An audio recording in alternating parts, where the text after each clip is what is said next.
Esta es una segunda parte del seminario anterior que llevaba por título Meditación, Estudio, Servicio y Formación del Carácter. Vamos a hacer un resumen muy breve para que os pongáis al día. Todas las corrientes espirituales, tanto de Oriente como de Occidente, todas las tradiciones esotéricas de todos los tiempos, coinciden en ciertas cosas. Y todas las tradiciones coinciden en que cuando el ser humano llega a cierto despertar interior, debido a que su propia alma ha florecido hasta cierto nivel, la persona siente unas inquietudes interiores para ir hacia adentro, para conocerse, para ser mejor persona. Este indica el punto del despertar interior del ser humano y es el inicio del camino espiritual, o también se llama el sendero. De manera que todas las tradiciones de todos los tiempos, tanto de Oriente como de Occidente, dicen que cuando el ser humano llega a ese punto, siente progresivamente la necesidad de hacer 4 cosas para dar los siguientes pasos y comenzar lo que se llama el sendero de aceleración evolutiva. A partir de ese momento, si estos son unas coordenadas, el ser humano durante muchas y muchas vidas, de esto hablamos en el seminario de Introducción a la Sabiduría Antigua, primera parte y segunda parte, cuando hablamos de la reencarnación, vimos que el ser humano durante muchas y muchas vidas, desde que pasa del reino animal al reino humano, va progresando y va aprendiendo muchas cosas en cada vida, asumiendo diferentes roles, diferentes papeles, pero llega un punto que cuando entra en el camino espiritual, entonces este sendero, que es prácticamente horizontal a la coordenada inferior, empieza a subir de manera vertical y es lo que llamamos a partir de aquí el sendero de la aceleración. ¿Se ve bien? ¿Se ve bien? El sendero de la aceleración evolutiva. Significa que el ser humano empieza a conocer las leyes que aceleran la evolución de la conciencia y empieza a aplicarlas en sí mismo. Una agricultora, una horticultora, como nuestra amiga, puede dejar una coliflor o unas flores en su huerto que crezcan de manera salvaje. Pero si ella aplica ciertos procedimientos, esas verduras o esas flores crecerán de manera más rápida y serán más bonitas, serán más bellas y darán más producción. De manera que cuando el ser humano llega a este punto, empieza a conocer las leyes de la aceleración de la conciencia humana y puede empezar a aplicarlas en sí mismo. Adelante. Hola. Buenos días. ¿Hay sitio para hacer una prueba?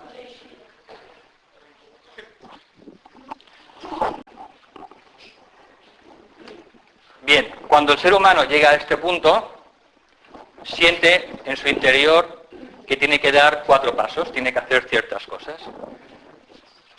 Una, pues siente que tiene que dedicar unos minutos cada día a buscar en su interior, a bucear en su propio interior para descubrir quién es y todo el potencial que hay en su interior.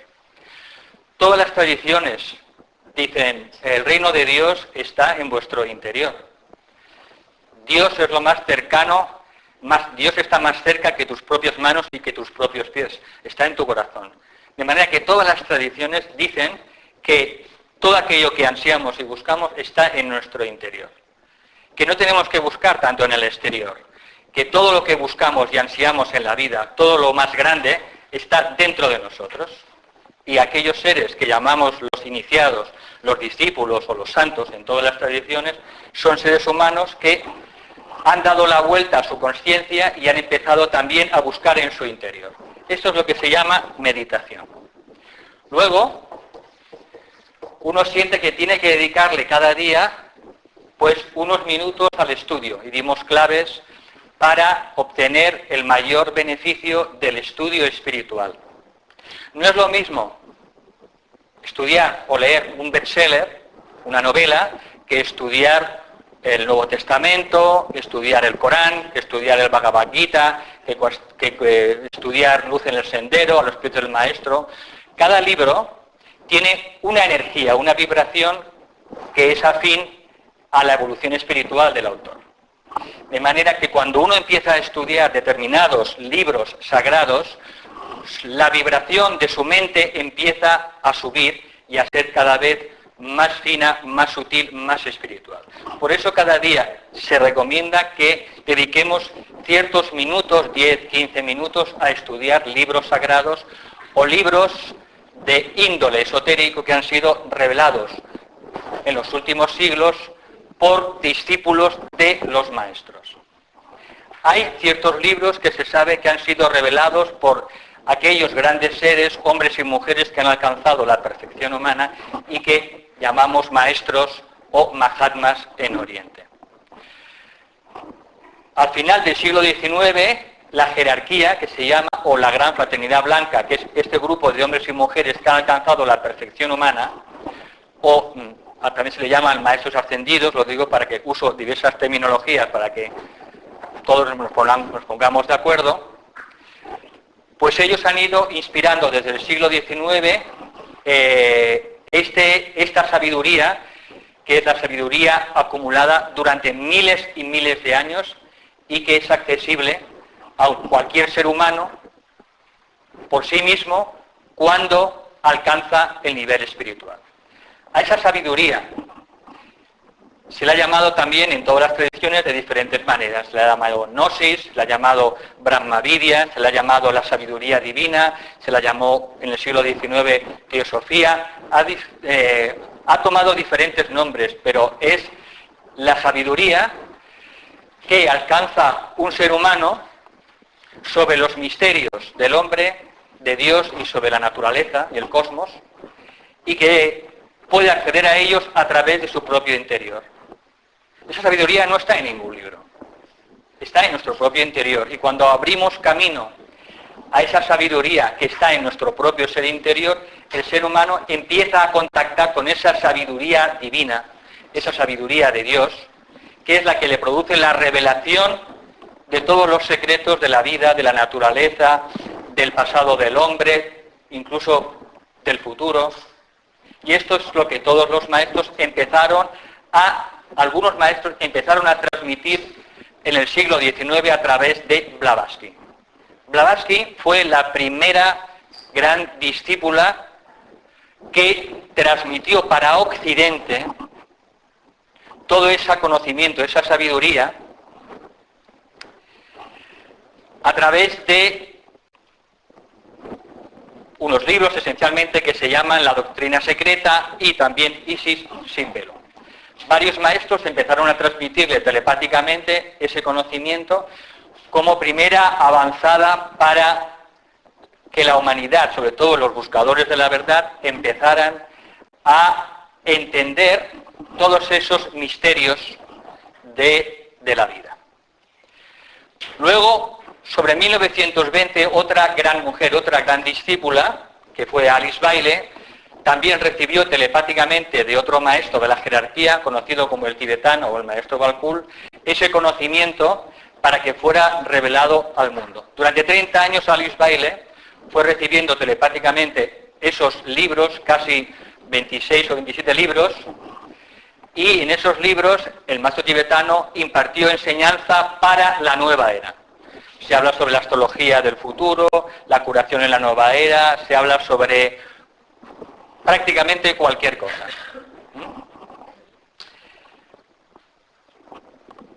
Hasta 1945 el tibetano a través de Alice Bailey fue transmitiendo toda esa enseñanza.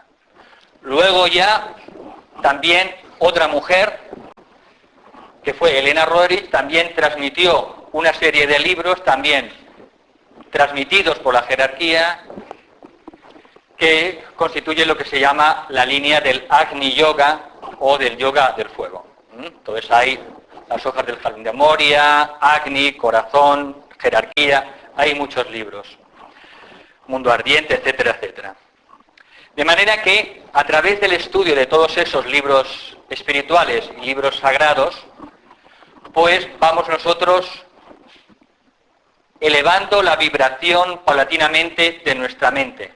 Nuestras neuronas, que no están todavía preparadas para adquirir o asimilar ciertos conocimientos de índole superior o abstracto, grandes verdades universales, pues a través de ese esfuerzo, de ese estudio, pues se va preparando la mente y se va sutilizando para captar cada vez nuevas verdades.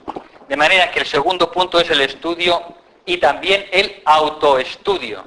El mejor estudio es el estudio de uno mismo. No hay mejor estudio, mejor libro que nosotros mismos. Por eso es importantísimo el autoestudio. Conocer, pues, cómo es nuestra mente, sus tendencias, sus inclinaciones, cuáles son las tendencias de nuestro cuerpo emocional y también las tendencias del habla o del cuerpo físico y nuestros hábitos. De manera que es importantísimo conocernos para poder transformarnos. Por tanto, el segundo punto es el estudio y el autoestudio.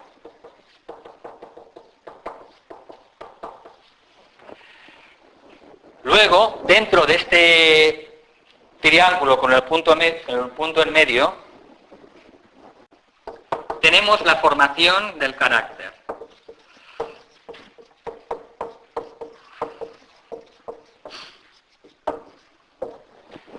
Nuestro carácter es el conjunto de peculiaridades de nuestra personalidad.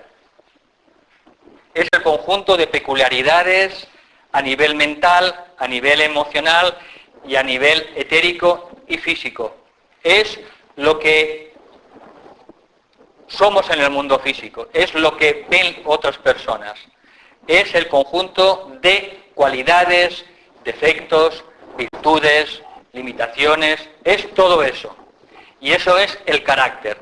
Cuando uno llega a ese punto, siente que tiene que trabajar el carácter y pulir sus debilidades, pulir sus limitaciones y desarrollar virtudes que en todas las tradiciones dicen que hay que desarrollar.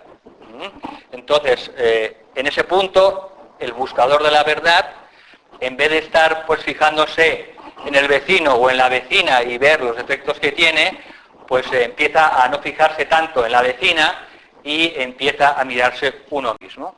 Y uno empieza lo que se llama a redondearse, como decía Pitágoras. Todos tenemos ángulos con los que nos vamos chocando, pues con las personas que nos relacionamos cada día. En la familia, ahora pues le doy con el ángulo a mi esposa, ahora con mi hijo, ahora con mi jefe, y siempre vamos rozándonos. A medida que el ser humano va formando su carácter, va puliendo su personalidad y al final se convierte en un perfecto canto rodado. Y entonces no tiene fricción con la gente. No significa que no tenga problemas y conflictos, pero esos conflictos y problemas no le afectan internamente. Acordaros que os di un mantra hace varios seminarios que decía, las circunstancias no importan. Lo único importante es el estado del ser. ¿Os acordáis?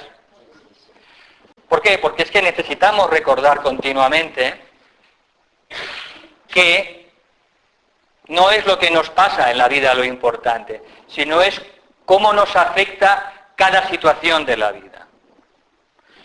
Yo no puedo cambiar a una persona, pero puedo cambiar la manera en que me afecta la actuación de esa persona. No se puede cambiar a la mayoría de la gente. La gente es como es.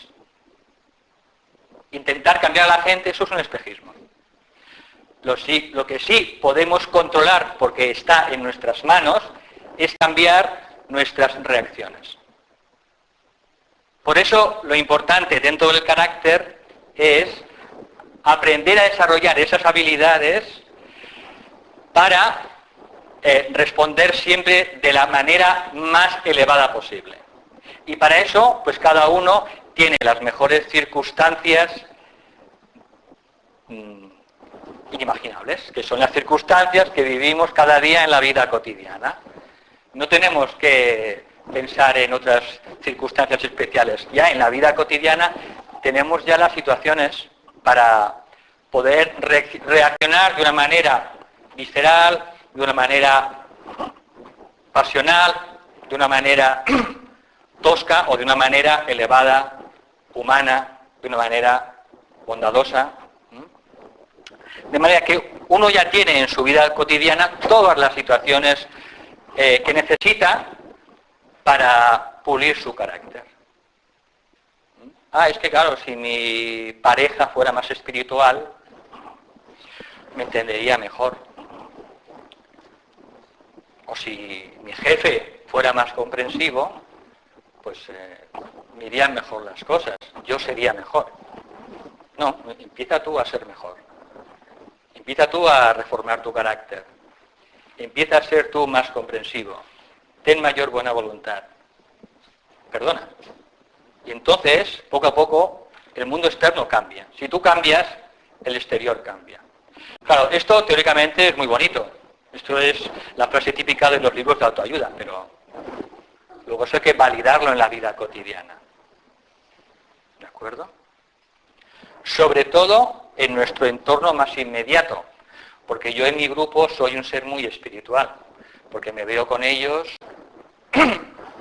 una vez cada 15 días en las meditaciones, y yo pues ya procuro poner cara de santo. Pero mi nivel auténtico no está ahí. Mi nivel está con mi familia, con los más cercanos. Cómo me comporto con mi esposa, con mi esposo, con mis hijos, con mis padres.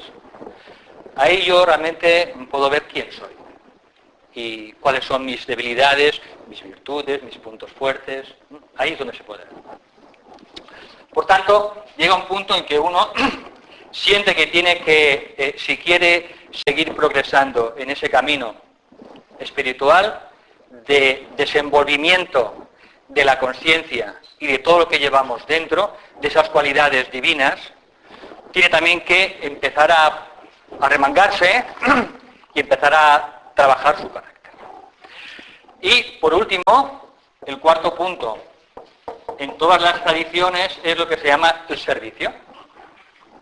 Servicio es empezar a ocuparse de la vida circundante, empezar a ocuparse pues de los demás, del reino vegetal, del reino animal, empezar a hacer algo por los demás. Nosotros formamos parte de la naturaleza. ¿Verdad que la vaca nos da leche? ¿Y la leche que da ella no es para ella misma? ¿Habéis visto alguna vaca beberse su leche? No. ¿Habéis visto algún frotal, algún manzano que se coma sus propias manzanas? No, un manzano da las manzanas ¿para qué? Pues para que otros seres se alimenten. Eso es servicio. Aunque le tires una piedra al manzano, te sigue dando manzanas. Con amor. Golpeas a una vaca y te sigue dando leche. De manera que la naturaleza, las leyes de la naturaleza, son leyes que hace que los que saben, los que tienen conocimiento, ayuden a los pequeños, a los menores, a los que tienen menos conocimiento. Por eso, el servicio es una ley natural en el mundo del alma. El problema es que como la personalidad no vive al nivel del alma, está desconectada prácticamente, pues la personalidad no puede expresar y recoger ese sentimiento del alma, que es el servicio. El servicio es el instinto natural del alma. Pero como la personalidad no lo puede recoger y escuchar, pues entonces no sentimos el anhelo de servir a los demás. De manera que en el seminario anterior hablamos sobre la meditación y sobre el estudio o el autoestudio. Cuando hablamos de la meditación, yo hablé sobre la meditación que yo hago desde hace 30 años y mucha más gente, tanto en Oriente como en Occidente. Pero hay muchas otras meditaciones que son válidas. Todas las meditaciones que vienen inspiradas por los maestros están basadas en la luz y siempre son meditaciones que trabajan los centros por encima del diafragma, centros supradiafragmáticos, de manera que se trabaja siempre el corazón, el centro laríngeo, el centro entre las cejas y el centro coronario. Meditaciones en las que se trabajan los centros infradiafragmáticos, el plexo solar, el centro sacro o sexual o el centro de la base de la columna, esas no son meditaciones recomendadas por la jerarquía. De manera que, teniendo como base dos o tres cosas, uno puede ir escogiendo aquellas meditaciones en las que se vaya sintiendo a gusto. Claro, uno tiene que encontrar una en la que se sienta a gusto y elegirla. Y no conviene cambiar cada semana de meditación. Como mínimo, hacerla unos cuantos meses. Entonces, uno tiene que descubrir a qué tipo de meditación. Entonces, yo, en el seminario anterior, compartí con vosotros la meditación que yo sigo desde hace 25 años, del año 88, y que hacen más de 5.000 personas en India y 1.500 personas en Occidente, tanto en Europa como en Sudamérica y Centroamérica, que es lo que llamamos la meditación del maestro Sivili. Pero, ojo, no es la única meditación, porque hay meditaciones que fueron transmitidas por Alice Bailey, en sus libros están recogidas, hay meditaciones de otras escuelas, de las escuelas teosóficas o masónicas o rosacruces, pero todas son meditaciones que, si vienen inspiradas por la jerarquía, siempre tendrán esos dos puntos. Trabajan con la luz y siempre trabajan con los centros supradiafragmáticos. ¿De acuerdo? A partir de aquí, pues cada uno tiene que ir encontrando aquella meditación con la que se siente más a gusto. Así pues, el día anterior hablamos sobre la meditación y el estudio o autoestudio. Hoy vamos a hablaremos después un poquito sobre, terminaremos de hablar sobre 2 o 3 estrofas que no dimos el día anterior. Recordáis que las marcamos en azul para que quien quisiera fuera empezando, y hablaremos muy brevemente de esas 2 o 3 estrofas para explicarlas. La meditación que yo enseñé está grabada en un CD, también está en unos papeles que repartimos y que vamos a volver a repartir, ¿de acuerdo? Para que lo tengáis debajo del asiento. Es la misma que di.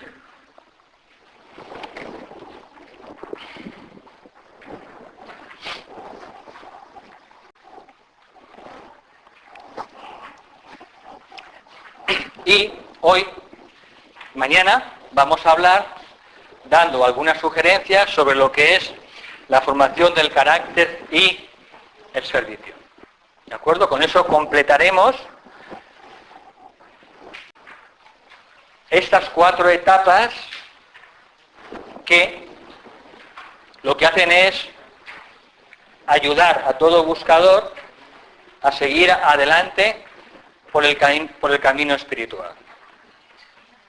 Cuando el ser humano llega a ese punto de evolución,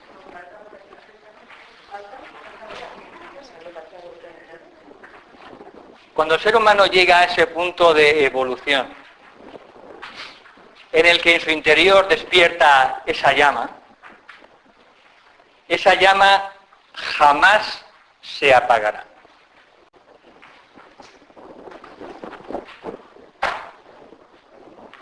Esa llama, por tanto, que despierta en una vida, eso jamás se vuelve a apagar ya.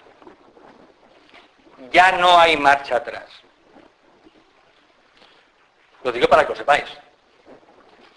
Porque ya alguien puede pensar, bueno, caramba, yo ahora que siento todo esto, pues me gustaría volver como antes, no sé, disfrutar un poco de la vida, en fin, irme de tapas muchos días, ¿no? Esas cosas, ¿no? Y eso no va a ser posible. Porque es como una fruta que ha llegado a un punto de maduración y no puede decir la fruta, bueno, es que yo quisiera volver a ser una fruta verde que no está madura, es imposible. Pero a partir de ahí, esa llama ya no se apaga. ¿Por qué? Porque significa que hemos llegado a un punto de camino de nuestra propia evolución interior. Un niño pequeño no puede, después de dormir, al día siguiente tener 10 años menos. No puede. De manera que, cuando se llega a ese punto, pues uno tiene que seguir adelante. Y uno sigue adelante, sobre todo, con la ayuda de estas 4 herramientas. Podrá tardar más o menos tiempo.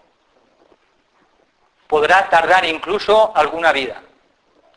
Pero al final su propia alma la llevará a ese ser humano, lo llevará a practicar estas 4 cosas. Y esto es lo que los grandes sabios siempre han visto. Cada uno tiene su propio ritmo.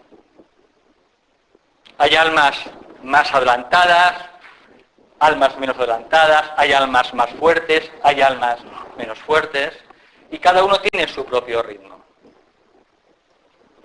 Y ese ritmo que cada uno le imprime a su propia vida interior, pues hay que conjugarlo con las circunstancias y con las situaciones de la vida cotidiana. El sendero o la vida espiritual, eso no está aparte de nuestra vida cotidiana, no está aparte de nuestra familia, no está aparte de nuestro trabajo, nuestra profesión. No hay nada separado. Tenemos que integrar todo esto en nuestra vida cotidiana.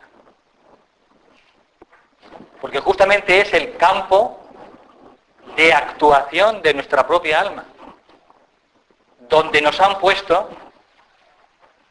para cumplir nuestra misión. Cada uno no ha nacido en esta encarnación pues como una seta del bosque, porque sí. Cada uno ha nacido en este momento, en esta época, en este país, en esta ciudad, por un motivo. No penséis que todo esto no tiene un motivo. Claro que lo tiene. Entonces, cada uno tiene que ir descubriendo cuál es su misión, cuál es su papel en la vida, qué es lo que tiene que hacer, por qué hemos nacido. Y esto es muy importante. La astrología puede ayudar, por eso hablamos en un seminario sobre el rayo del alma y el rayo de la personalidad, porque eso nos da las 2 claves más importantes para entender cuál es nuestra misión y nuestra vocación.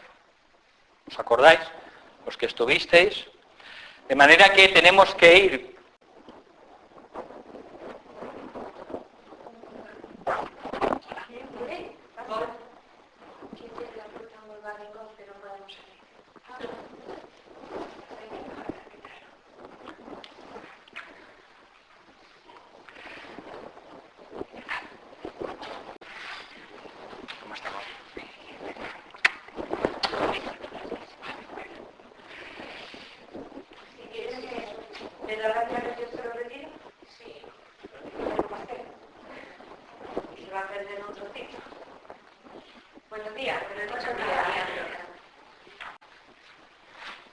Ella es la cocinera. Para quien no la conocéis. La encargada de la hostelería, bueno, la ama de llaves. Está haciendo un buen servicio con los hermanos. Carmelita. No supo devolvértela, no me queda donde, ¿sabes? Que es claro. Nos vemos. Venga, hasta luego, gracias. Bien, pues entonces vamos a empezar ahora hablando un poco sobre la formación del carácter. Pero me gustaría que si tenéis alguna duda o queréis preguntar alguna cosa, algo que no veáis claro, o queréis que algún punto de los que hablamos sobre la meditación y el estudio o el autoestudio, si queréis que hable, antes de pasar al siguiente tema, pues ahora puede ser un buen momento. ¿De acuerdo? Cualquier duda que tengáis o cualquier sugerencia o lo que queráis.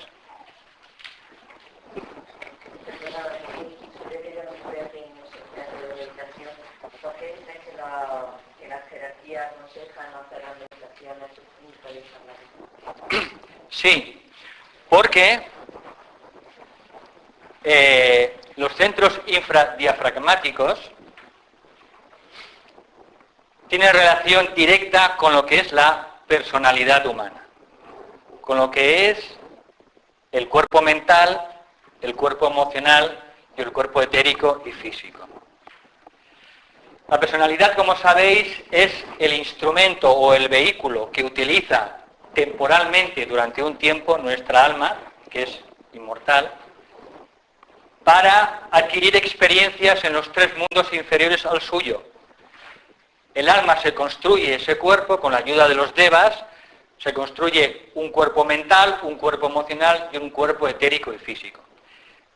La personalidad de esos tres cuerpos actúan a través de los centros infradiafragmáticos. Como el principal escollo o el principal problema en un buscador es la personalidad, cuando se trabajan esos centros inferiores, a veces entonces determinados aspectos de la personalidad o de los cuerpos se pueden magnificar, maximizar. Son energías muy poderosas.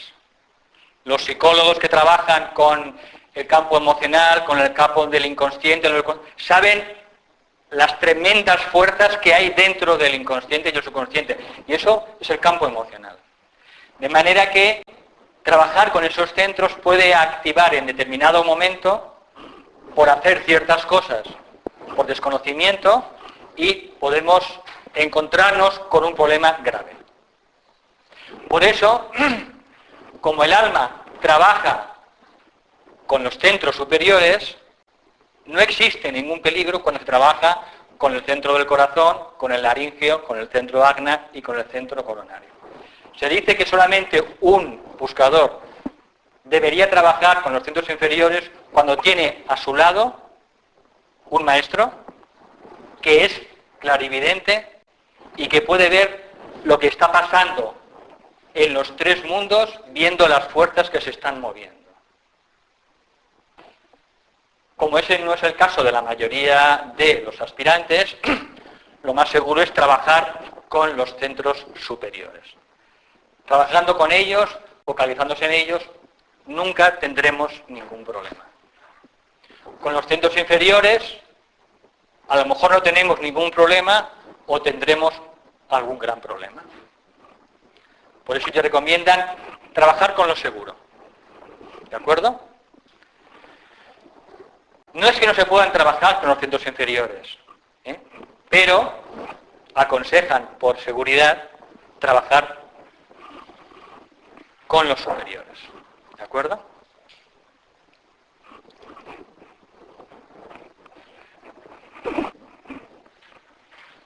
¿Alguna preguntita más? Bueno. Vale, pues vamos entonces a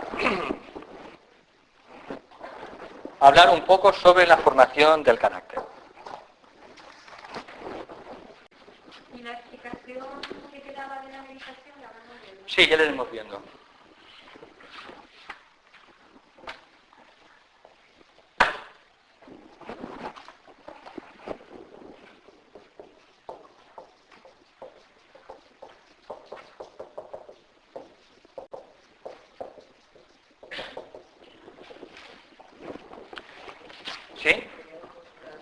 ¿Sí?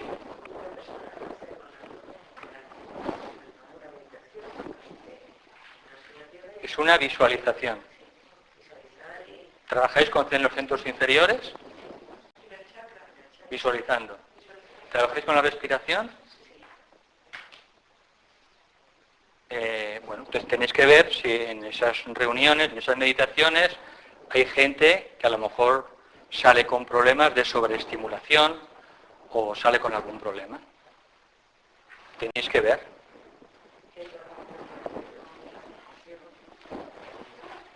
Eso es una cosa, pero trabajar directamente con los 3 centros inferiores, a través de la visualización y a través de la respiración, es lo que hay que entonces tener cuidado y llevar un seguimiento. ¿Me explico?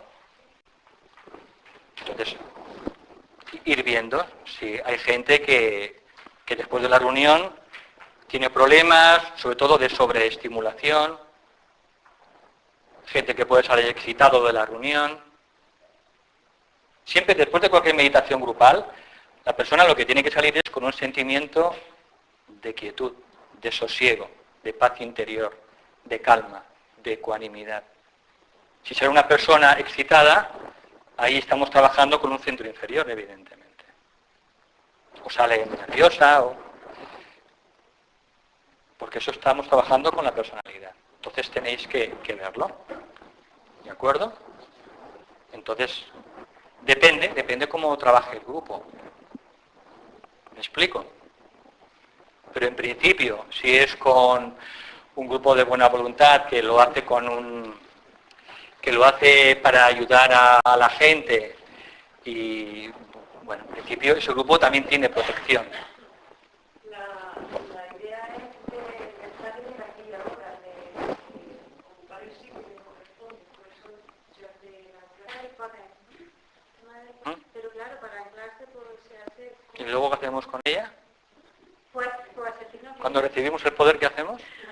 Pues se clarifica el laringe, porque uno dice lo que pide lo que necesita y se afianza, ¿no? en su lugar. Estamos viendo, ¿no? Pero bueno, en todo el grupo, a lo mejor no todo el mundo. Sabéis que, claro, invocar el poder, trabajar con el poder es el primer rayo de voluntad o poder, y es el rayo más poderoso. El problema no es invocar el poder, es que luego qué hacemos con él. Porque el poder nos destruye también. Entonces, cuando se invoca el primer rayo, pues hay que tener mucho cuidado, porque también el primer rayo no solo es voluntad, también es destrucción. La muerte es el primer rayo también. Se destruye lo que ya no sirve. Entonces, por eso digo que en la experiencia semanal ir viendo si hay síntomas de que hay personas en ese grupo que entonces salgan justamente pues con una sensación, un sentimiento que es todo lo contrario a cualquier reunión de meditación, que es el estado de paz interior, de sosiego, de tranquilidad, de relajación. Pues tenéis que tener discernimiento. Entonces tenéis que verlo, ¿de acuerdo?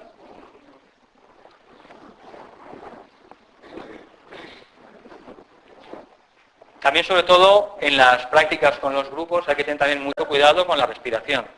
De eso hablaremos ahora, porque las prácticas respiratorias, cuando se unen al trabajo con los centros, pues entonces son doblemente más poderosas.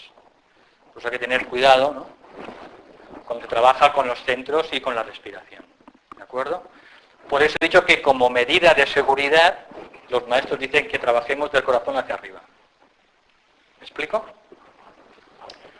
No sé si sabéis también que los centros son dipolos, trabajan en dipolos. El plexo trabaja con el corazón, el centro sacro con la garganta y el centro de la base trabaja con el centro coronario, el 1 y el 7. De manera que la mejor manera de trabajar también con el primer centro es trabajar con el séptimo. De hecho, la energía de Kundalini despierta no porque uno trabaje directamente con el primer centro, que eso es muy peligroso, sino trabajar con el séptimo centro, que cuando despierta el centro de la cabeza, succiona a Kundalini de manera natural, como el polo positivo atrae al polo negativo. Por eso trabajar desde abajo es muy delicado, porque estamos trabajando desde la materia. Y nos dicen, mejor trabajar desde el espíritu, porque en todas las cosas de la materia fluyen mejor. ¿Me explico? Eso es la norma. Luego cada uno tiene que ir viendo pues cómo se desarrollan las cosas. ¿Me explico? Bien. Para formar el carácter hay unos requisitos básicos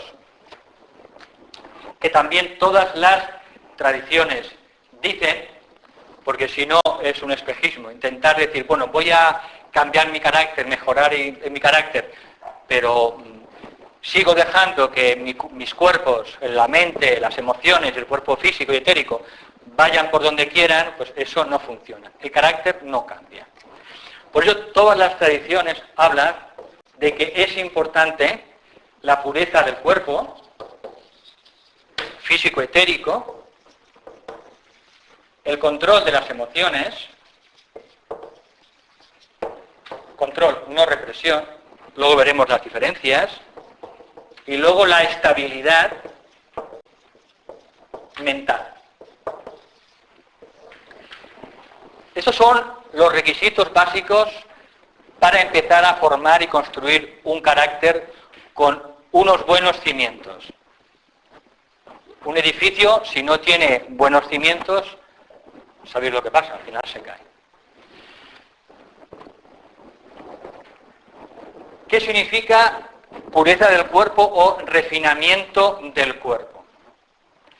Pues que la calidad de todas las células del cuerpo físico, en especial la calidad de las neuronas, se tienen que refinar y sutilizar, elevar su vibración, espiritualizar de alguna manera. Como el cuerpo físico obtiene una calidad de lo que, esencialmente, de lo que comemos y de lo que bebemos, aunque también de lo que respiramos, pero esencialmente de lo que bebemos y de lo que comemos, conviene observar ciertas cosas, ciertos elementos, para intentar refinar el cuerpo físico. Entonces, lo ideal es tener hábitos puros. Llamémosle también hábitos naturales. Pues es mejor no fumar, no beber demasiado alcohol. Son cosas de sentido común. ¿Por qué? Porque eso tiene un impacto muy fuerte sobre el cuerpo físico y también sobre el cuerpo etérico. Las personas que fuman tienen tendencia a que su cuerpo etérico se cristalice y que se acartone. Y las energías que no circulen tan bien. Las personas que beben alcohol, que no tienen mucha moderación, pues también tiene eso un impacto en el cuerpo emocional y un impacto importante en las neuronas. Las neuronas es lo más importante del ser humano y el cerebro, porque es lo que nos permite registrar a nivel de la conciencia todo lo que nos puede llegar de los planos superiores, incluido del alma. Si nuestras neuronas están embotadas, tienen una vibración muy tosca, muy baja, es como una radio. No puede esa radio sintonizar con el dial del alma. Pero esto es de cajón. Esto es puro sentido común. No hablemos de sentido esotérico o de la espiritualidad. Eso es de cajón. Porque nuestro cuerpo es el resultado de lo que comemos y de lo que vemos y de lo que bebemos. Y con el paso de los años, así es la calidad de nuestras células. Porque es el alimento que le suministramos.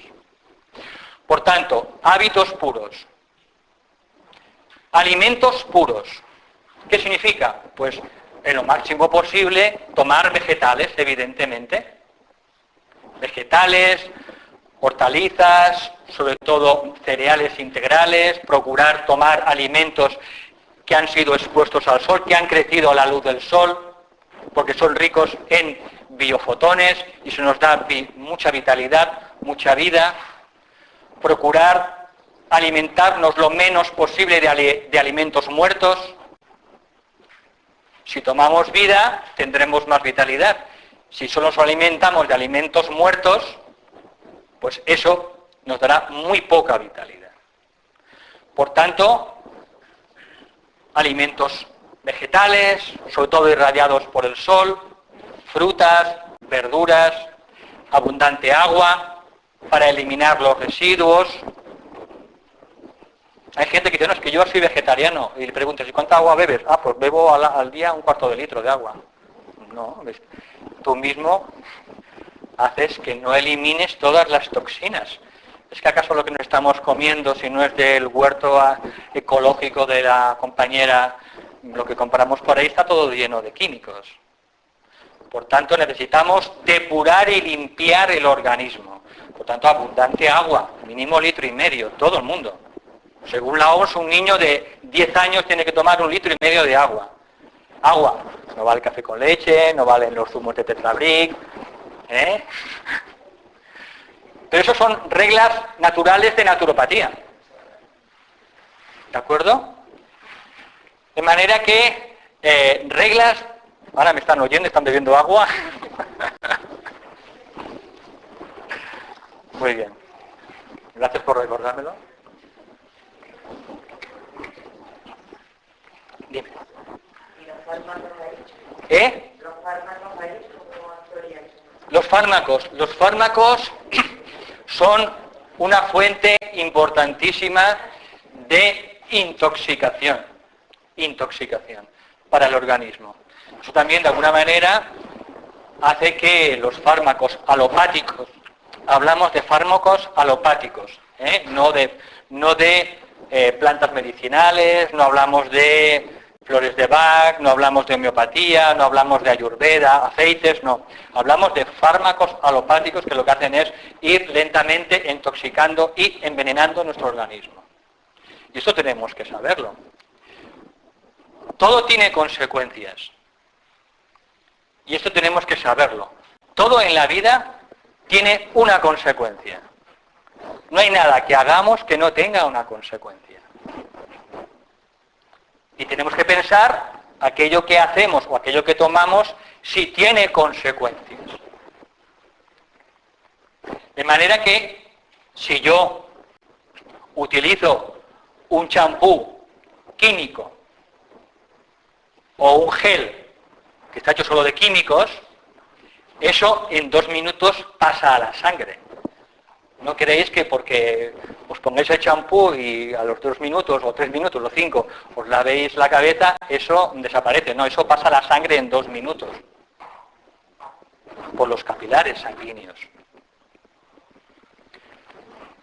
Por eso hay técnicas de naturopatía que simplemente uno pone una infusión y pone las manos 5 minutos o los pies 5 minutos y eso pasa a la sangre. Lo mismo ocurre con los geles, los champús, los tintes de pelo, y eso envenena la sangre. Eso hay que saberlo. Entonces todo lo que hacemos, todos los hábitos que tenemos, tienen un impacto, una consecuencia, y tenemos que pensar en las consecuencias de esas cosas. Porque siempre, cada cosa tiene una consecuencia. Y tenemos que ser sabios. Y preguntarnos, cuando voy al súper, aquí hay 2 mermeladas, una que es más barata y tiene 4 E's. Y aquí hay una mermelada que es natural, pero vale un poquito más cara, pero no tiene ninguna E. Pues bueno, decidamos. ¿De acuerdo? De manera que alimentos puros, hábitos puros, abundante limpieza interna y externa, sobre todo con el agua, abundante agua hacia el interior, bebiendo agua, y también en el exterior, una ducha diaria, preferentemente por la mañana, cuando nos despertamos, antes de hacer nuestras prácticas, nuestras meditaciones, nuestras oraciones, dormir lo suficiente y temprano. Lo aconsejable, según los maestros, es dormir de 10 de la noche a 5 de la mañana. Porque es cuando están disponibles las mejores energías espirituales. De manera que, además de que es el momento más especial, me miran por aquí porque dicen, claro, es que aquí en Córdoba En verano. somos gente noctámbula. Bien, también en India tienen mucho calor y se van a dormir a las 10 de la noche. De manera que las mejores energías están desde las... Y lo dice el maestro tibetano, no solo yo. El maestro tibetano lo dice en cartas de meditación ocultista, lo digo porque ella es estudiante del tibetano, como todos los maestros. De manera que hay que irse a dormir temprano. Bien, eso es lo natural. Entre otras cosas, porque de las 10 de la noche a las 5 de la mañana también es cuando se da entrenamiento nocturno. Cuando estamos en el plano astral. Se nos enseña. Si uno se va a dormir a la 1, porque hace calorcillo, y se despierta a las 8 de la mañana, pues hay ahí alguna clase que se pierde. ¿De acuerdo?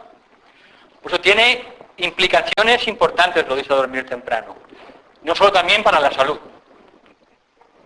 sino a todos los niveles. Y, por último, dentro de lo que es el refinamiento del cuerpo físico, pues procurar también estar expuesto a la luz del sol. No con exceso, pero sí, pues de vez en cuando, ¿no? Cada día que nos dé un poco el sol, pasear, porque no solo ayuda a mantener la salud en el cuerpo físico, sino también tiene un impacto en el cuerpo etérico. ¿Hasta aquí alguna duda sobre el refinamiento del cuerpo físico? ¿Alguna aclaración? ¿Sí? ¿Es bueno el agua con el lazo para... Sí, se llena de fotones. Pero no puede ser muy plástico, ¿no? No, tiene que ser vidrio. El agua, hay un sistema muy antiguo que es justamente cargar el agua con biofotones. Antiguamente esto, los que tenían mucho conocimiento lo hacían. Entonces, 24 horas mientras está el sol, no durante la noche, dejan el agua en un recipiente de vidrio y entonces esa agua se carga con biofotones. Y eso luego, cuando se va al sol, antes de que pues la cogemos y la podemos luego utilizar al día siguiente. Eso es una fuente de salud y era una técnica antigua de sanación. Ahora poco a poco se están recuperando estas técnicas gracias a un yogui de la India que lo está esparciendo, es el que hace lo de las técnicas de mirar al sol, seguro que os han llegado cosas de estas. Forma parte de del mismo procedimiento que es la curación basada en la energía del sol. El sol es la fuente de vida, de vitalidad y de salud para todo el sistema solar. Por tanto, hay que aprender de lo que el sol nos trae. Pero con discriminación, porque el sol también cuando uno se expone, pues excesivamente puede ser peligroso. ¿De acuerdo? Porque igual que el fuego nos ayuda a cocinar los alimentos, también si ponemos la mano nos quemamos. Por tanto, tenemos que recuperar ciertas técnicas o procedimientos en relación con el sol. Luego, tenemos dentro de lo que es la pureza del cuerpo, también tendríamos el refinamiento del cuerpo etérico.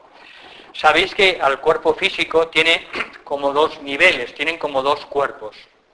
El cuerpo físico de materia física, formado por sólidos, líquidos y gases, de los tres subplanos inferiores, y luego tenemos el cuerpo etérico o cuerpo energético, formado por los 4 subplanos superiores.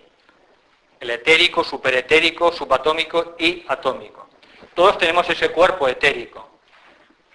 Si ese cuerpo etérico se despega del cuerpo físico, automáticamente el cuerpo físico se derrumba y entra en descomposición. En realidad, nuestro cuerpo físico es el cuerpo etérico. Esto solo es un espejo. Es un reflector de lo que es nuestro verdadero cuerpo etérico. De hecho, para los maestros el cuerpo físico no existe.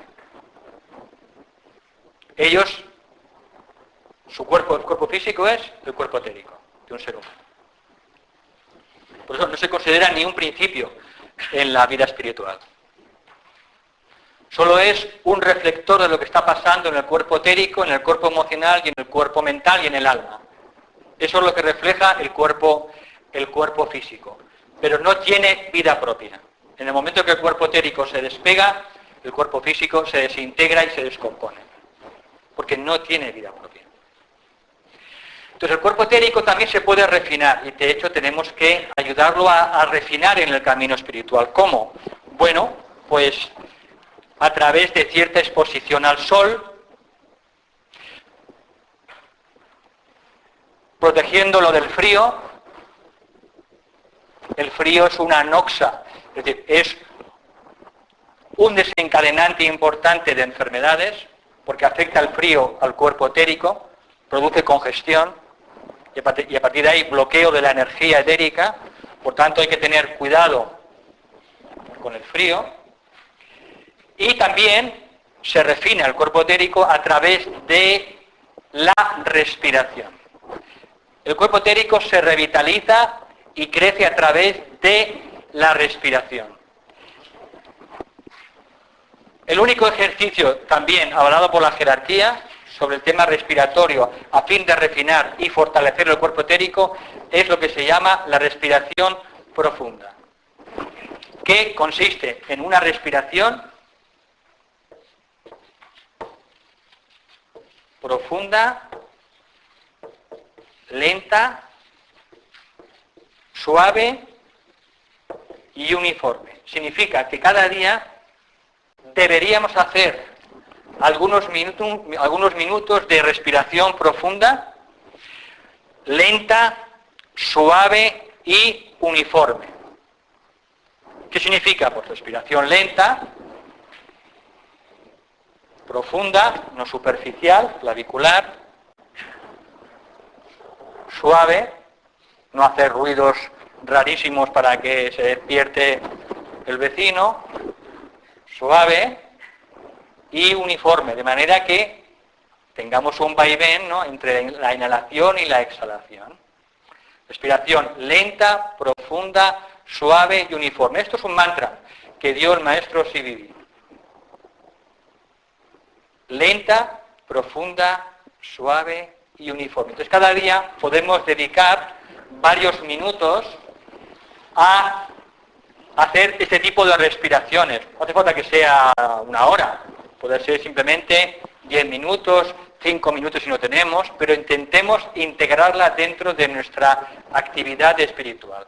Nos aportará muchísimas cosas positivas. Sabéis que la respiración tiene un impacto directo con el sistema nervioso. Cuando el sistema nervioso está alterado, la respiración se altera automáticamente. De manera que trabajando con la respiración podemos reequilibrar el sistema nervioso.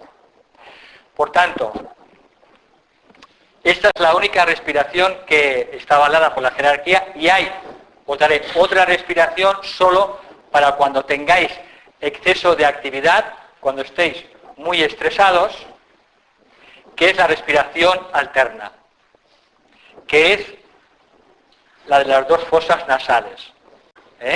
Respiráis, por ejemplo, hasta 4, tapáis, expiráis, inspiráis, sacáis, y así es una respiración que va reequilibrando los dos canales de la columna vertebral que se llaman Ida y Pingala.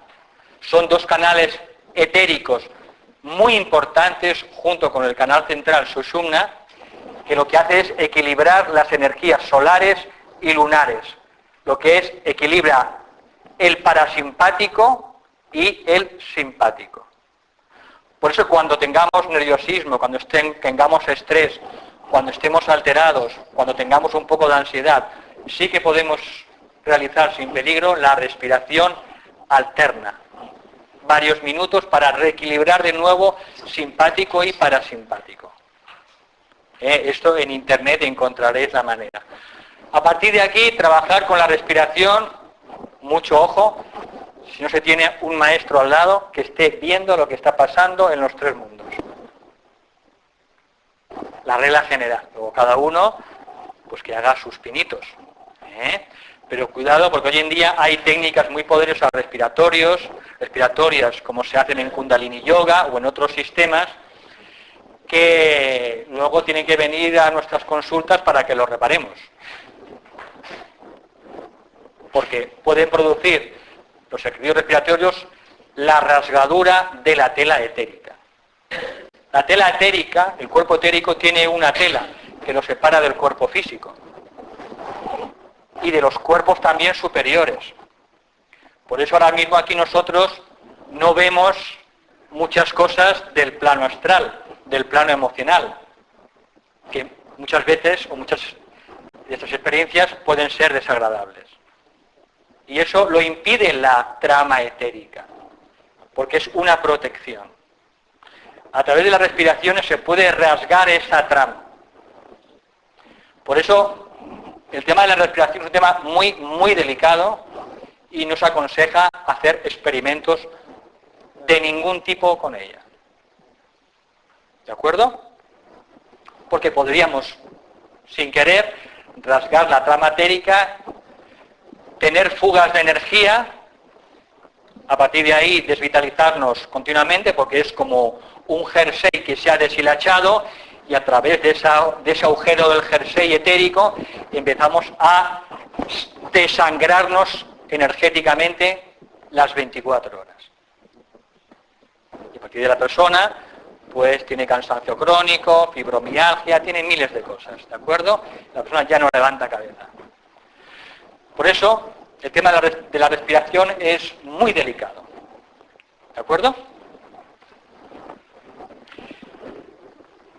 Pero os aconsejo, os animo a que pues practiquéis la respiración profunda y que quien quiera pues que practique la respiración alterna.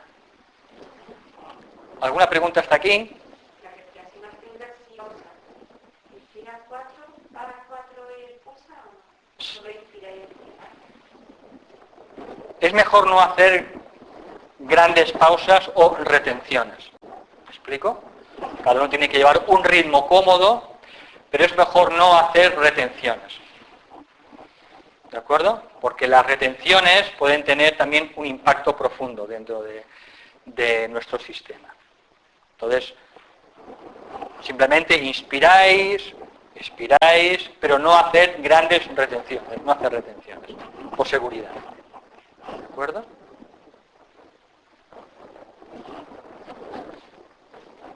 ¿Alguna cosa más? La lenta tampoco parada mucho. No, tú haces una respiración, pues eso, lenta, profunda, suave y uniforme. No hablamos de que hagas retención del aire. Entonces inspiras, inhalas, exhalas, a tu propio ritmo y de manera natural, no forzada. Siempre hay que ir a lo natural, como el Danone. ¿De acuerdo? Vale, entonces pasamos al siguiente paso, que es el control de las emociones. Bien, el tema de las emociones es distinto y es más difícil que lo del refinamiento del cuerpo físico. El refinamiento, ¿por qué? Porque la mayoría de la humanidad está muy focalizada todavía en el cuerpo emocional. Y es donde están ahí todas las energías y fuerzas más poderosas del ser humano. Por eso requiere pues más paciencia, evidentemente. Bien, el cuerpo emocional esencialmente es un reflector es un espejo que refleja lo que sucede en nuestro medio ambiente, con nuestras relaciones, con nuestras amistades, con la gente que nos llega, con el ambiente sutil, de manera que él refleja, es su naturaleza, refleja lo que sucede a su alrededor. Y raramente refleja lo que viene desde el alma. Por eso lo que hay que ir es lentamente, gradualmente, ir controlando ese cuerpo emocional para que cada vez menos responda al medio ambiente externo y cada vez responda más y más a nuestra alma o nuestro yo superior. En eso os puedo ayudar aquel mantra que os di y que hemos repetido esta mañana. Lo importante no son las circunstancias, lo realmente importante es el estado del ser. Cuando uno va tomando conciencia de este axioma, entonces cada vez a uno le van impactando y le van influyendo cada vez menos las energías de alrededor. El objetivo del cuerpo emocional es que sea un cuerpo como un espejo, que sea un cuerpo transparente, para que refleje exclusivamente lo que viene desde nuestra propia alma, a través de no recibir las impresiones de nuestro alrededor, a nivel emocional, hablamos. ¿Y esto cómo se puede hacer? Bueno, pues esencialmente se puede ir logrando con el paso de los años, porque es el tema más complicado del cuerpo emocional, sobre todo vigilando constantemente todos los deseos, emociones y pasiones que aparecen en nuestro horizonte. Vigilancia. Estar despiertos. Tomar conciencia. Si vivimos o intentamos vivir en el momento presente, en el aquí y ahora, entonces esto nos será más fácil. Por tanto, vigilar constantemente todos los deseos, todos los motivos que aparecen también, los motivos que tenemos en la vida detrás de nuestras actuaciones, vigilarnos, estar despiertos, tomar conciencia. Esto es lo más importante. Segundo punto, intentar cada día establecer un mínimo contacto con nuestro yo superior a través de la meditación. Nosotros somos el yo superior, somos el alma. Pero como la personalidad va por libre, pues entonces no escucha a aquel que nos ha enviado. Nosotros somos como el hijo pródigo. Nuestro Padre, nuestro ser, nos ha enviado al mundo físico para hacer un trabajo. Entonces, como el hijo pródigo o la hija pródiga se despista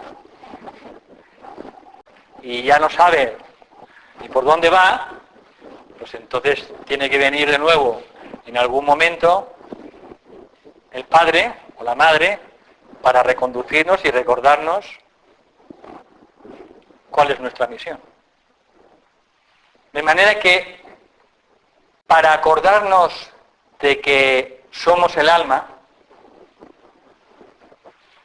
y que tenemos una personalidad, un triple vehículo para llevar a cabo el proyecto del alma, la misión del alma, y llevar a cabo nuestro propósito, el propósito del alma, tenemos que acordarnos cada día, y para eso hay que meditar. Y en eso consiste el segundo punto, para ir controlando el cuerpo emocional. unos minutos cada día para recordar que somos el yo superior. Y, por último, también es de importante ayuda para el control de las emociones observar la respiración. Esto, cuando hablamos en la charla anterior, vimos el tremendo impacto, la tremenda importancia de observar en la vida diaria, no solo en la meditación, sino también durante el día, en ciertos espacios, observar la respiración. Cuando observamos la respiración en el aquí y ahora, con toda la consciencia, se va produciendo un aquietamiento gradual del cuerpo emocional. Tiene muchos más beneficios, pero este es uno de ellos que mostrar. Si no tenemos nada que hacer, pues simplemente cerramos los ojos, entramos en el aquí y ahora y empezamos a observar la respiración, cómo entra el aire, cómo sale de manera natural. Y somos testigos, espectadores de la respiración. Esto va produciendo gradualmente el aquietamiento gradual del cuerpo emocional, sin enterarnos. ¿Verdad que es fácil? Lo que no es tan fácil es acordarnos durante el día de observar la respiración. Por tanto, la observación de la respiración es muchísimo más importante de lo que vimos ya en la clase anterior, porque luego tiene un impacto tremendo sobre el cuerpo emocional, dejándolo aquietado, tranquilo, y también sobre la mente. Luego lo veremos. Bien, luego existen procedimientos que podemos utilizar también a través de la visualización y de la música. Podemos escuchar ciertos tipos de música que ayudan a relajar el cuerpo emocional. Así como existen pues ciertos tipos de músicas que lo que hacen es alterar el cuerpo emocional y que alteran y perturban el funcionamiento normal de los centros inferiores. Por tanto, una pieza de música que ayude a aquietar el cuerpo emocional, después de escuchar esa música, nosotros nos sentiremos más en paz, más pacíficos, más aquietados, más ecuánimes. Si salimos más excitados, esa música no nos conviene, porque está teniendo un impacto en los centros inferiores. Por eso la música, el sonido, tiene más importancia de lo que nos pensamos. Porque no solo existen sonidos sagrados, ya hemos dicho en algunas clases que el sonido construye y destruye. Por eso es la ciencia más sagrada. Porque el sonido afecta directamente a la materia. Y es capaz de destruir la materia o construir la materia. Construir un nuevo tipo de materia. Por eso la música tiene un impacto más importante del que nos pensamos en el cuerpo emocional y en los centros inferiores. Y podemos también, en algunos momentos en los que no tengamos una gran ocupación, visualizar el color rosa. El color rosa aquieta el cuerpo emocional. De manera que cuando tengamos una alteración del cuerpo emocional o queramos una mayor tranquilidad, tenemos que visualizar el color rosa como inunda nuestro ser, especialmente la zona del centro cardíaco, y ver cómo nuestra aura de color emocional se ve teñida completamente del color rosa. Eso aquieta, estabiliza y tranquiliza el cuerpo emocional. ¿De acuerdo? ¿Alguna pregunta hasta aquí? Sí.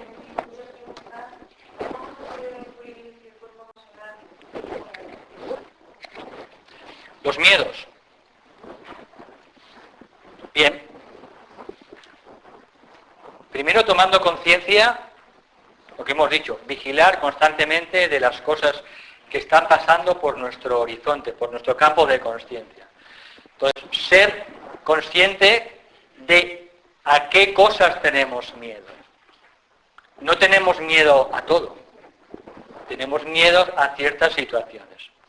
Por tanto, identificar esas situaciones y sobre todo a partir de ahí utilizar la mente, utilizar el raciocinio, elevar un problema emocional, elevarlo al siguiente nivel que es el campo mental.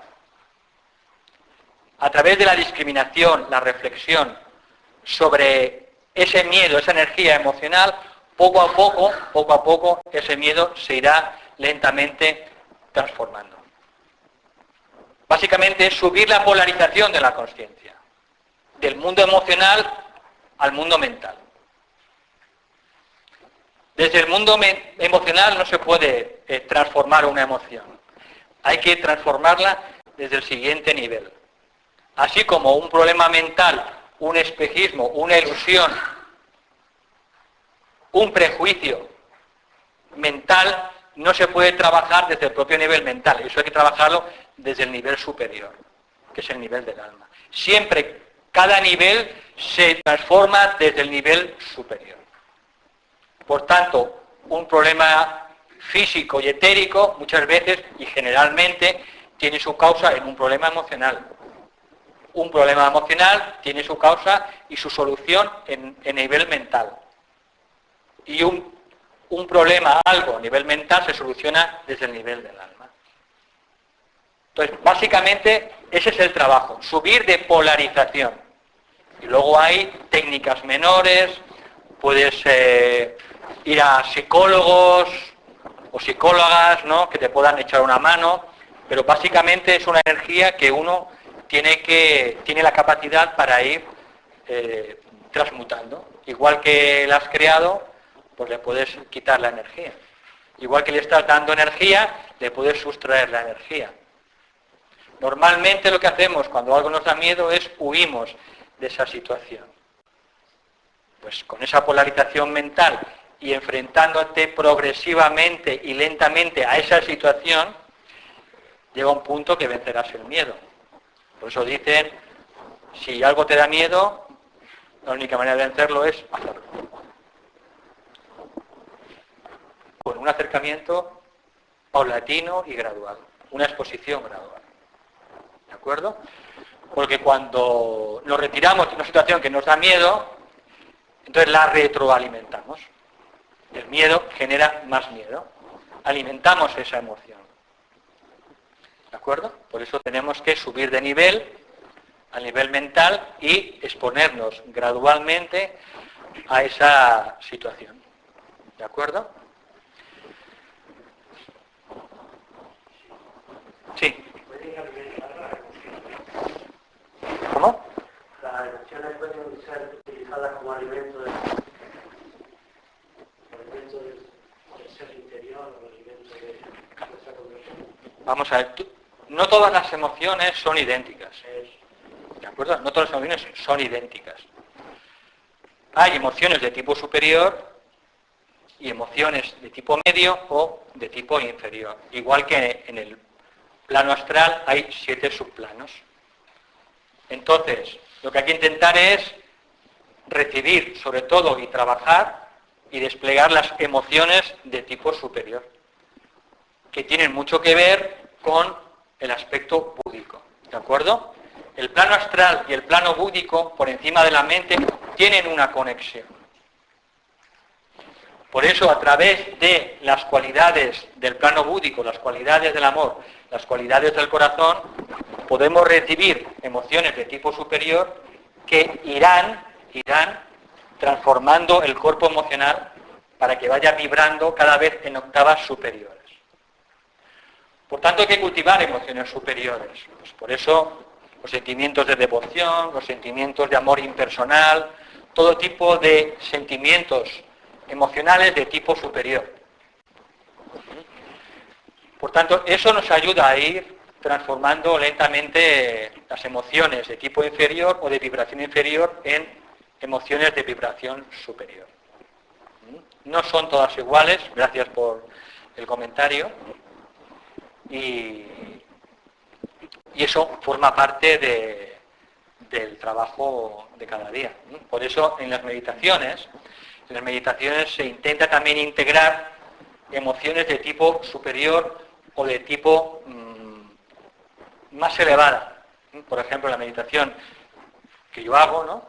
Al final cantamos el himno a Maitreya. El himno a Maitreya lo diseñó K. Kumar, hace algunos años, para justamente alimentar la parte más sublime del cuerpo emocional. Por eso también se incorpora la parte emocional dentro del sistema de meditación. Porque despierta dentro de nosotros lo más elevado de las emociones, lo más sublime.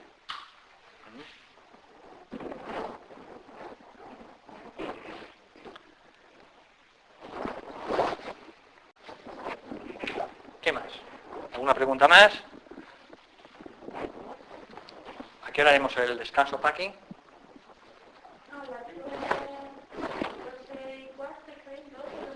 La jefa eres tú. ¿Lo que tú? ¿12:15? Vale. La dinámica, ¿lo has explicado la dinámica del seminario, los horarios y eso? No, eso no lo he explicado. ¿Quieres explicar? Sí. Bueno, como va a empezar, ¿no? Pues más o menos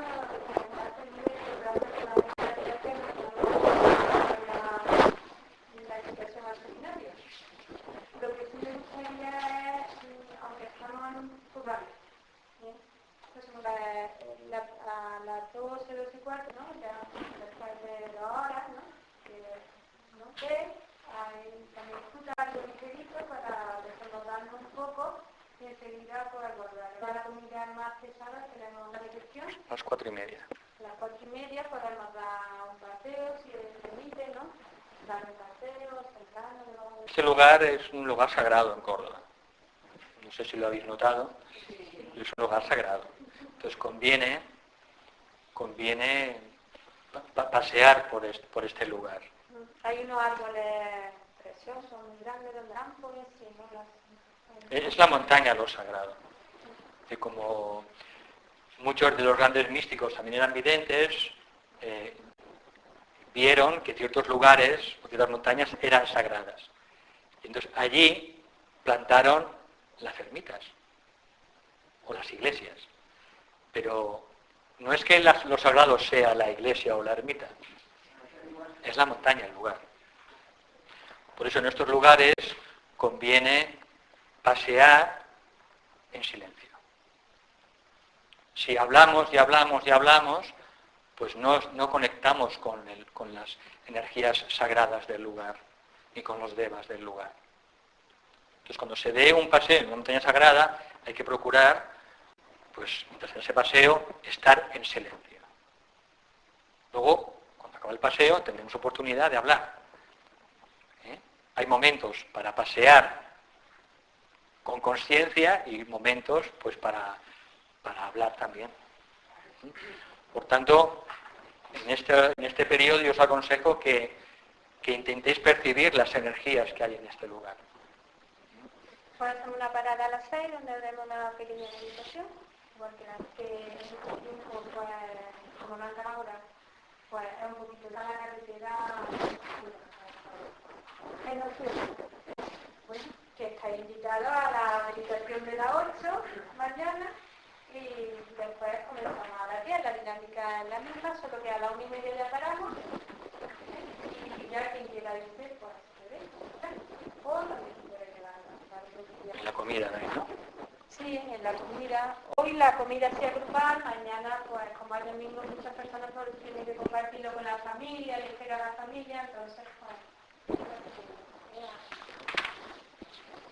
Vale, muy bien. Sí.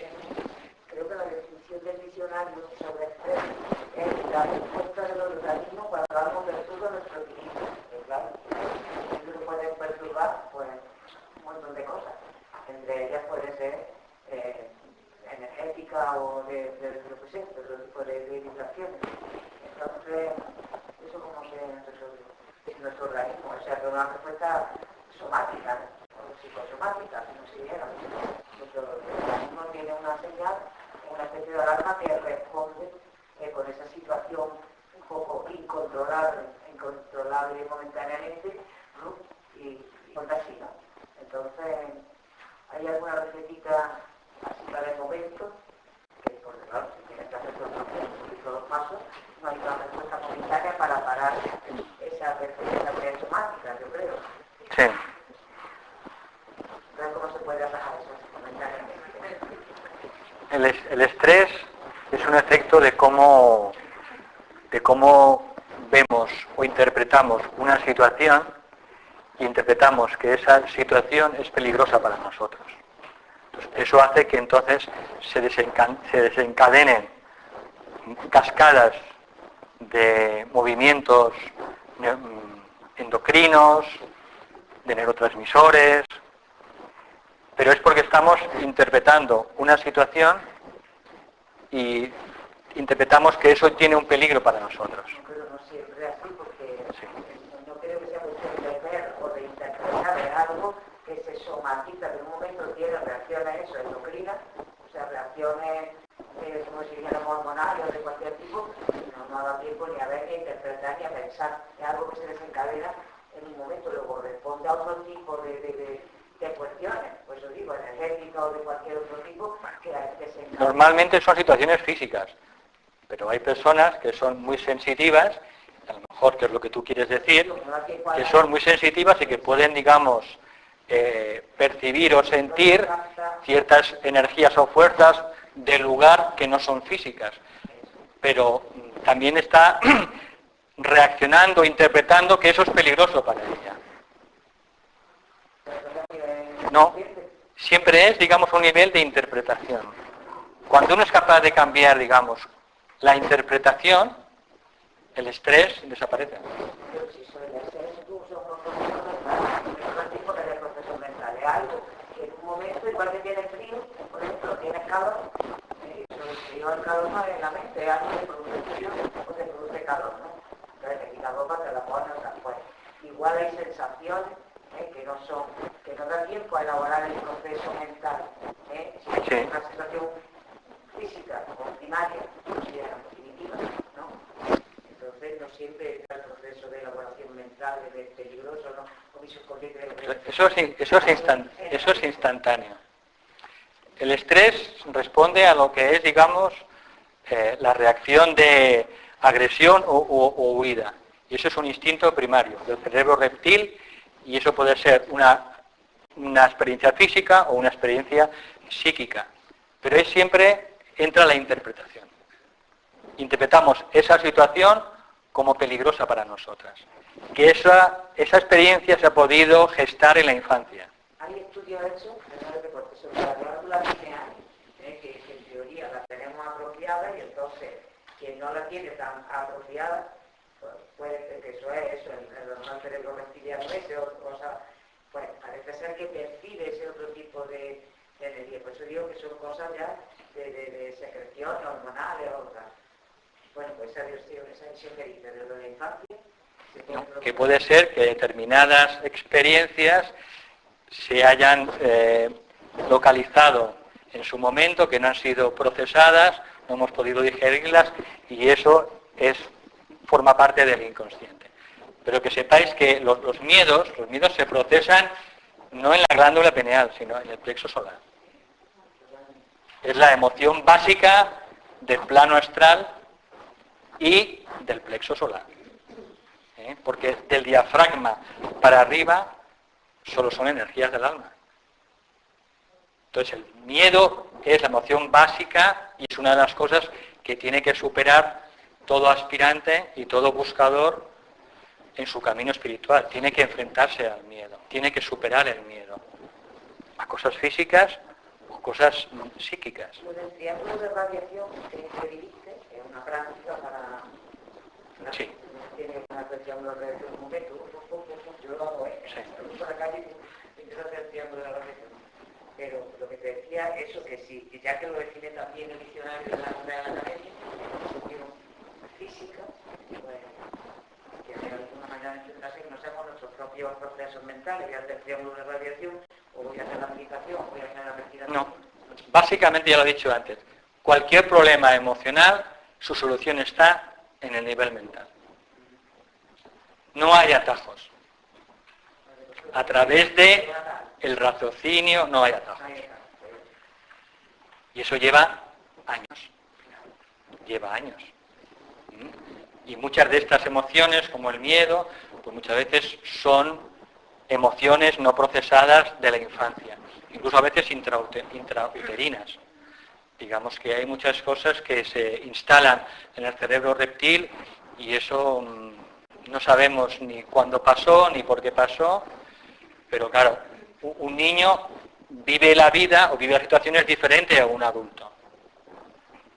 Cuando decimos no, lo importante en la vida no es lo que te pasa, sino cómo vives lo que te pasa. Una situación X, de cierto conflicto, un niño puede vivirla como una tragedia absoluta. Entonces lo que le impacta al niño es cómo está viviendo esa situación. Imaginaros una discusión con los padres. Y ese niño vive esa discusión con los padres como el fin del mundo. Y a partir de ahí empieza a tener crisis de asfixia o de asma, se ahoga, porque ha somatizado esa experiencia. Pero la causa ha sido cómo ha vivido esa situación de conflicto entre los padres. Que otro niño lo hubiera vivido de manera normal. Pero él la vivió de esa manera. ¿Por qué? Pues porque cada alma cuando viene aquí pues tiene una carga, unas debilidades, por eso todos reaccionamos de manera diferente. Y ningún niño o niña reacciona ni vive las situaciones de manera idéntica. Por eso siempre hay que tener en cuenta que es cómo vivimos las experiencias. No lo que nos pasa en sí. Pero esas experiencias que vivimos o que están procesadas no han desaparecido, están aquí todavía en el cerebro reptil. Pero esa interpretación de esa experiencia la podemos cambiar. Porque la conciencia no es local. Ese niño o esa niña que vivió ese conflicto de una manera trágica, sigue estando aquí y ahora. Podemos reinterpretar esa situación de manera diferente, aquí y ahora. Por eso el trabajo y el impacto tan importante de lo que es la visualización. Podemos visualizar y reinterpretar situaciones del pasado que nos han provocado traumas o conflictos para que se disuelvan. Ese conflicto de la niñez es una energía que está bloqueada y que sigue aquí y ahora bloqueada. En el cuerpo emocional, básicamente. Eso podemos reinterpretarlo para que esa energía bloqueada, reprimida, se disuelva. ¿Cómo? A través de la reinterpretación en el aquí y ahora.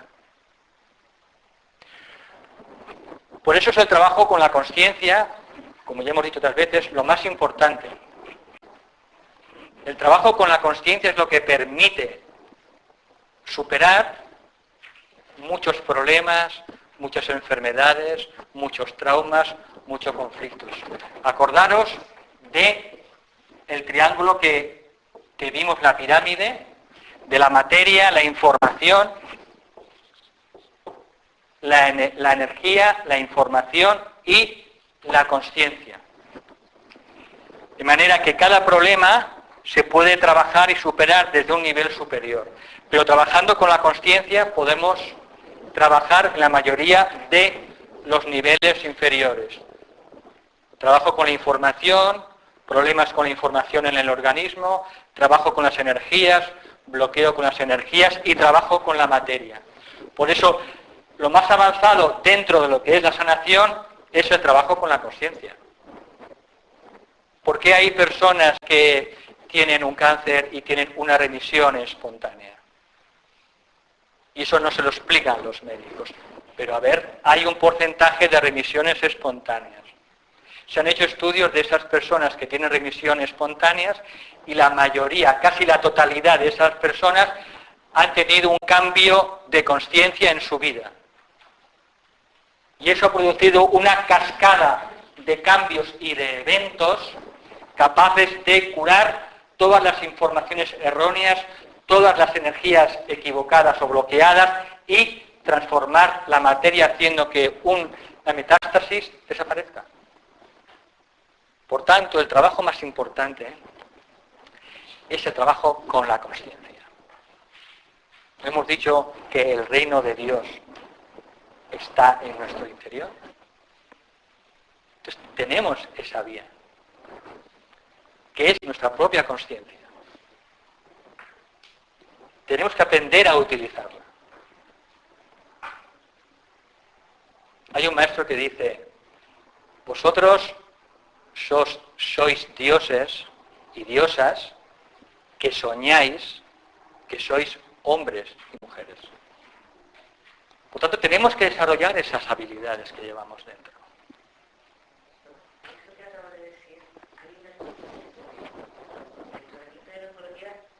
Bueno, ahí yo no soy un especialista, pero solo te puedo decir que hay remisiones espontáneas de enfermedades terminales que nos explican los médicos y que siempre se asocian en esa vida de esas personas a cambios de conciencia. Cambios de vida, modos de vida.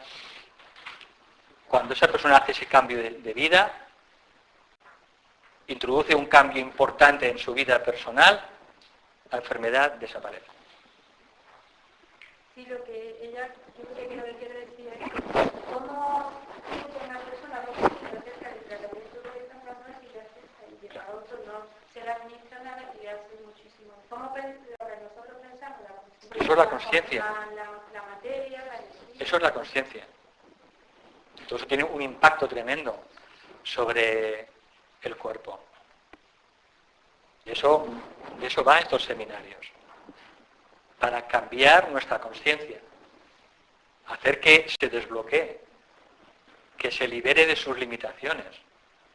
Que la conciencia se libere de sus creencias mentales limitadoras. Las creencias limitadoras solo son energías a nivel mental, que es donde está nuestro problema, en los tres mundos, mental, emocional y etérico-físico. Por tanto, el trabajo más importante de un buscador es el trabajo con la consciencia. Y tenemos que creer en el poder de nuestra consciencia. Y eso para mí es importantísimo. Quería resaltar y subrayar una cosa que, desde mi punto de vista, es importantísimo. Lo que ha dicho ahora mismo sobre las emociones, creo que no debemos pasar desapercibido. Quisiera subrayarlo. Es decir, las emociones son captadas por los sentidos, y sobre todo por el pensamiento.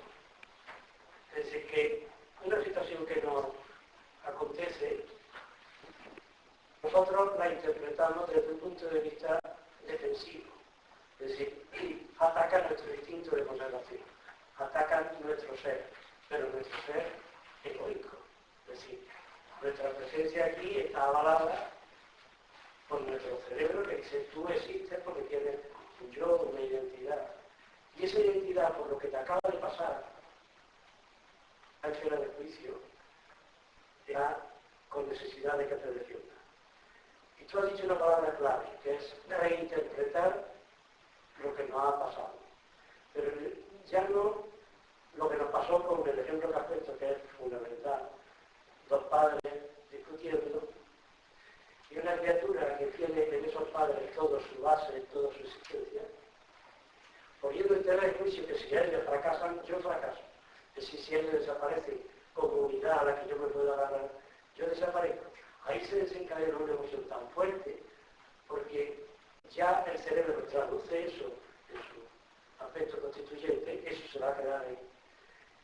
Y siempre que vea una discusión de algo importante, va a salirle la interpretación que tuvo en aquel momento, porque el inconsciente es torpe, primitivo, constante y no tiene tiempo. Es decir, una cosa que nos pasa con 4 o 3 añitos, la seguimos interpretando desde el inconsciente como una amenaza tal, una emoción tal, que nos puede hacer entrar en nerviosismo, en huida, en alguien que no me reconozco en él, ¿no?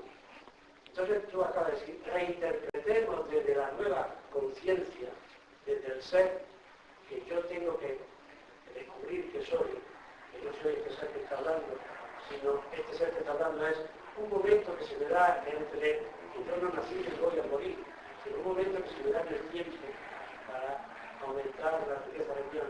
Por lo tanto, no soy el ser que se tiene que defender, ni que estuvo en aquella situación de caída en el vacío.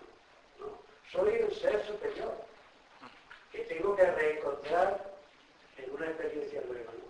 Por lo tanto, el ser amenazado ya no existe.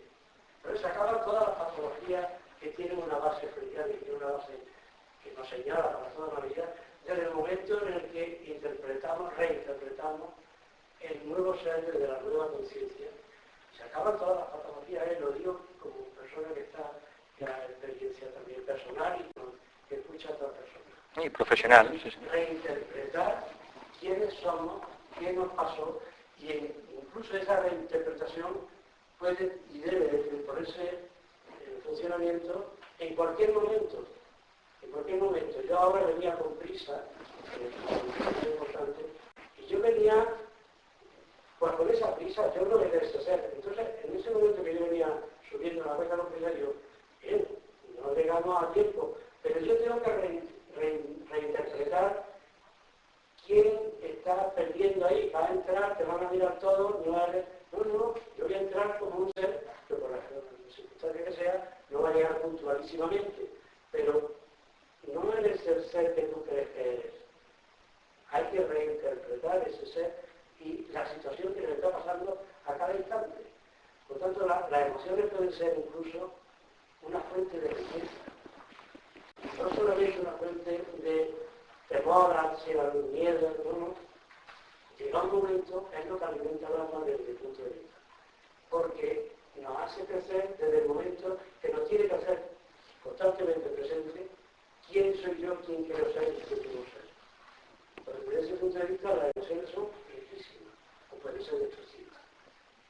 Depende de, como tú bien has dicho, lo que estoy haciendo es repetir lo que tú has dicho, pero desde una conciencia de agradecimiento y de resaltar que es muy importante lo que está pasando ahora mismo para lo que puede ser nuestro futuro y para lo que fue nuestro pasado. Podemos ser seres diferentes. Y no nos engañemos, estamos existiendo en un tiempo muy limitado y no nos creamos que nacimos y morimos, sino que somos colonizadores de un tiempo pasajero. Y las emociones pueden ser lo que más vive en nuestra alma. Ya se llega a un plano que yo teóricamente estoy hablando, pero que ya quisiera que fuese una palabra. Muy bien, pues muchas gracias. Vamos a dejar aquí, hacemos el descanso. Vamos tomando el té. La emoción es algo más elevado el pacto. Podemos ponerlo aquí al solecito. Aquí, la parte de las emociones más elevadas. Se eleva, sí. Estaba mirando a Frida y me estaba dando la Sí, sí. Pero al final el cuerpo emocional ya llega a un punto en el que se vuelve tan transparente que ya no hay ninguna emoción. Entonces solo refleja el plano agudo. Entonces cuando el bhakti todo es un camino emocional. Llega a un punto que el bhakti puede llegar también. el bhakti que por la rama, la María el raya, la sustancia mental se queda quitada con su nuclear superior y tercero, entonces los cuerpos inferiores se han transformado, que tú dices decir, eso puede ver. Pero incluso desde el nivel intuitivo a nivel emocional, por el bhakti yoga, se puede llegar a la realización. Pero el cuerpo emocional al final se hace transparente. Porque ya no responde a nada del plano emocional. Solo reacciona al plano al plano físico. Claro, bueno. En última instancia, el Bhakti está enganchado en última instancia a la mandarina. Eso es lo que me decía. Sí, es un camino de realización, el camino del Bhakti, es un camino de realización, que al final te puede conducir a la realización. Ese es un camino. El camino de ellos es ese camino. Yo lo sacaba de Harinenda, tío.